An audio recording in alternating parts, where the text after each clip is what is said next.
अपनी पत्नी को याद कर लखन ने आंखों में आंसू भरकर कहा, नहीं महाराज, मैं ऐसा कदापि नहीं कर सकता। मेरी पत्नी उस दैत्य के चंगुल में है और उसे छुड़ाने के लिए मैं कुछ भी कर सकता हूँ। हे साधु बाबा, अब आप ही मेरी आखिरी उम्मीद हैं। घर तो मैं नहीं जाऊंगा, चाहे मेरे प्राण ही क्यों न चले जाएं। लखन की बात सुन साधु महाराज ने गहरी सांस ली और कुछ पल सोचने के बाद कहा, देख लो बेटा, मैं एक बार फिर कह रहा हूँ, उस दैत्य के सामने तुम्हारे बचने की संभावना बहुत कम है। लखन बोला, महाराज, मुझे मेरे प्राणों की जरा सी भी फिक्र नहीं है, आप तो बस मुझे उस तक पहुँचने का मार्ग बताए कृपया। लखन के दृढ़ निश्चय को देख महात्मा जी ने फैसला किया कि वे उसकी मदद करेंगे। गहरी सांस लेते हुए वे बोले, तो सुनो बेटा, दैत्य दंभिकासुर कोई साधारण राक्षस नहीं है। उसने सालों तपस्या करके देवताओं को प्रसन्न कर उनसे वरदान प्राप्त किया है कि जो कोई भी प्राणी उस पर हमला करेगा तो वह तुरंत पत्थर का बन जाएगा। उसे पराजित करने का सिर्फ एक ही उपाय है, वो है उसकी 7 गुत्थियों को हल करना, यानी उसके 7 प्रश्नों के सही जवाब देना।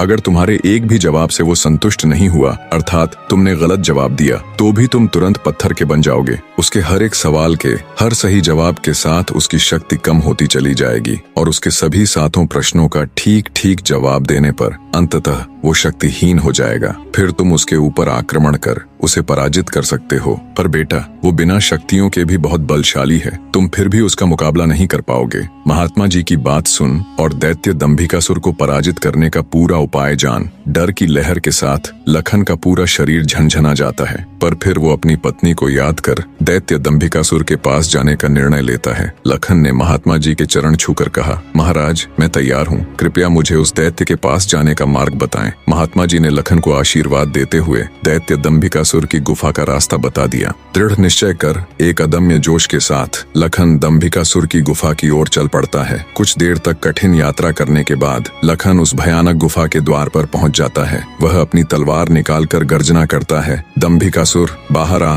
और मेरा सामना कर। लखन की ललकार सुनकर दंभिकासुर गुफा से बाहर आता है और क्रोध में दहाड़ता है, कौन मूर्ख है जो मेरी शांति को भंग कर रहा है। भारी भरकम विशालकाय दानव को देख लखन के पूरे शरीर में सिरहन दौड़ गई। हिम्मत जुटाते हुए लखन बोला, हे दुष्ट राक्षस, मैं उस स्त्री का पति हूँ जिसे तू बलपूर्वक उठाकर लाया है। पूछ तेरे वो 7 सवाल, मैं जवाब देने के लिए तैयार हूँ। सवालों की बात सुन दंभिकासुर चौंक गया, फिर कुछ सोचकर बोला, ओ, तो तू उस धूर्त साधु से मिलकर आया है, उसी ने तुझे मेरे रहस्य का पता बताया है। पर अब क्या फायदा, मैं तेरी फूल सी पत्नी को तो कच्चा ही निगल गया हूँ। क्या स्वादिष्ट मांस था उसका। दैत्य दंभिकासुर का इतना कहना था कि लखन अपना आपा खो बैठा और आगे बढ़कर पूरी ताकत के साथ तलवार से दैत्य पर वार किया। लेकिन जैसे ही उसकी तलवार दैत्य को छूती है, देवताओं के वरदान के कारण वो भी तुरंत पत्थर का बन जाता है।